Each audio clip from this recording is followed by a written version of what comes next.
Isang malalim na gabi, nakita-kita ang tropang gummy bear upang gumala.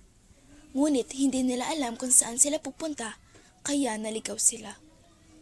May nakita silang isang liwanag at doon sila nagtungo.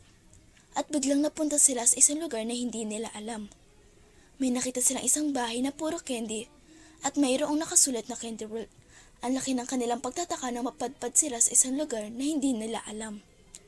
Dahil sa pagmamadali, nabangga ni Ashun sa Alonsina, dahilan para magalit si Tungkong Langit. Sila ay nagkasakitan, ngunit natigil ito nang biglang umiyak si Bototoy. Siya ay nagbebenta ng empanada, at kaya siya umiyak dahil natapon ito ni Jojo, sa kadahilanan nagpapaliwanag siya kay Bruno dahil wala siyang dalang pera. At natapon ang empanada sa bibig ni Sundalong Patpat, dahilan upang ito ay tumaba. Ginawang saranggolo ni Bruno si Nemo, samantalang si Juan de la Cruz at si Jojo ay magkatabing namomroblema sa kalagayan ng ating bansa. Si Nenes ay sinamantala ang pagkakataon na ibenta ang mga candy sa Candy World.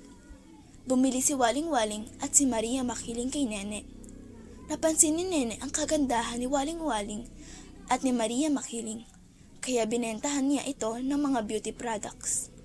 Binili ng dalawa ang mga beauty products. Nagyabangan sila at nagpataasan kung sino sa kanilang dalawa ang mas maganda. Nag-away sila at nagbanggaan nila ang lahat ng tauhan, sanhi upang magkagulo. Naging maingay at magulo ang Candy World.